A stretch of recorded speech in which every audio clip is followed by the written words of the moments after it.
Hey folks, George here.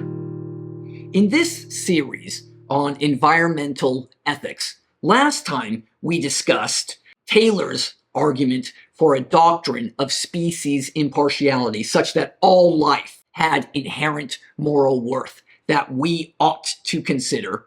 And in light of that inherent moral worth that all life has, we humans cannot make any moral claim to any sort of ethical or moral superiority. This time, we're going to examine an article by William F. Baxter entitled People or Penguins?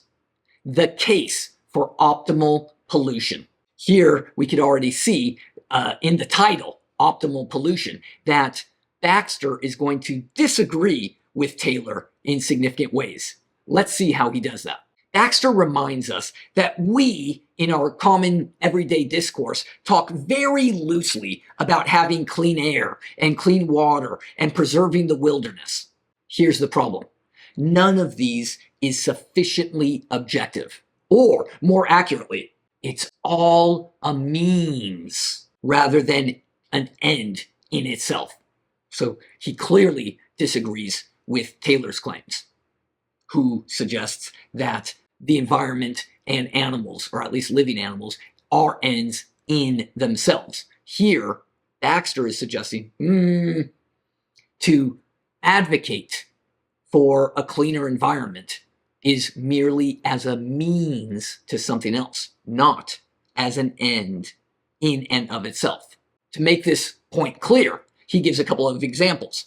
How clean do we want the air? What does clean even mean? Why have clean air? And the answer to especially that last question, why have clean air, is typically because we breathe it. Thus, clean air is only as a means towards our successful breathing. A more obvious objective principle would be that all people shall be free to pursue their own ends without interfering with others. Baxter calls this spheres of freedom. I have my sphere of freedom, such that I shall pursue my ends insofar as it doesn't interfere with your sphere of freedom. There are other more objective criteria when we discuss pollution. Number one, for example, we shall respect spheres of freedom. Number two, waste is bad. Number three, all humans are ends in and of themselves rather than means. Number four, incentive and opportunity to improve one's life shall be preserved for each person. Now, consider this claim. Pesticides in food hurt the penguin population. Many who make this claim, they think it's obvious that this entails that we should stop using pesticides in our food. But it doesn't follow if we follow those criteria that I just mentioned. Those criteria, after all, are geared towards people, not penguins. Penguins are only important insofar as they make humans happy. Baxter suggests there ought to be no interest in saving penguins for penguins' sake. Now, Baxter recognizes that this sounds harsh. However, he says, as harsh as it sounds, it is the only reasonable starting place for morality.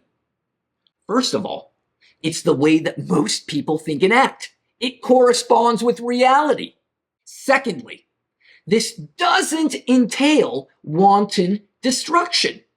After all, people do depend on nature for so many things. Thirdly, obviously, what is good for humans is typically very good for nature and animals too. Fourth, ethics really is unworkable in any other way. Fifth, it's impossible to know the preferences of animals. And sixth, questions of ought, moral questions, are unique to humans, and they're meaningless when we apply these questions to non-human beings. Just think about the word nature for a second. The word, the concept, the notion, nature, really doesn't imply any morality at all. There is no normative connotation for this word nature. Therefore, the goal is not pure air or pure water, but rather the goal should be an optimal state of pollution. To get less pollution, we have to pay that cost in other ways and have less of something else. Resources are of vital importance. Dollars are actually not important at all. People like to think in terms of dollars and cents, money. But Baxter's reminding us dollars aren't important at all. What rather is important is what we do with the dollars. Why do I want dollars? Only because dollars help me get something else. What is then more important is resources. What are some of these resources? Labor is a resource. Technology is a resource. Other capital goods, goods that we use to create things. And also natural resources are types of resources that are valuable. All things you want is some mixture of all of those. Consider my phone here, right? It, of course, is a mixture of labor, technology, capital goods, the machines that are used to put it together, and also natural resources. Let's spell that out for a second. Somebody had to design this. That is labor. Somebody had to program all the software in my phone. That's the labor.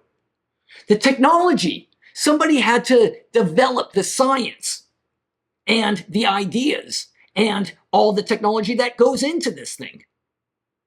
Right? Third, the capital goods. Somebody had to develop the machines. There are machines that are necessary to put this thing together. And finally, the natural resources. All of our computers depend on silicone, for example.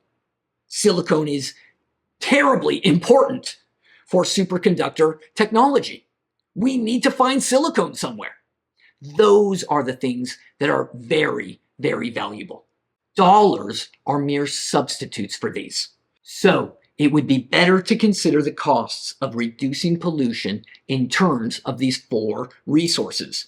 To be clear, this doesn't mean that it shouldn't be done. Of course, Baxter cares about pollution. Why? Because we all want to breathe clean air and clean water. But his point is, let us be reasonable and consider the real costs. We really care about the environment and saving natural resources. Well, then guess what? The lights that I'm using here, the camera that I'm using here, all the energy that I'm using to make this very video, the computer or the device that you're using to watch this video. Are you willing to sacrifice all that? Right? Now, some people are, but it seems to me that most people are not. And we have to consider all of these costs that are necessary to consider when we weigh pollution and things like this. Once we know the trade-offs that are necessary, then we can more clearly think and more clearly decide what is the optimal level of pollution. See you next time. Bye-bye.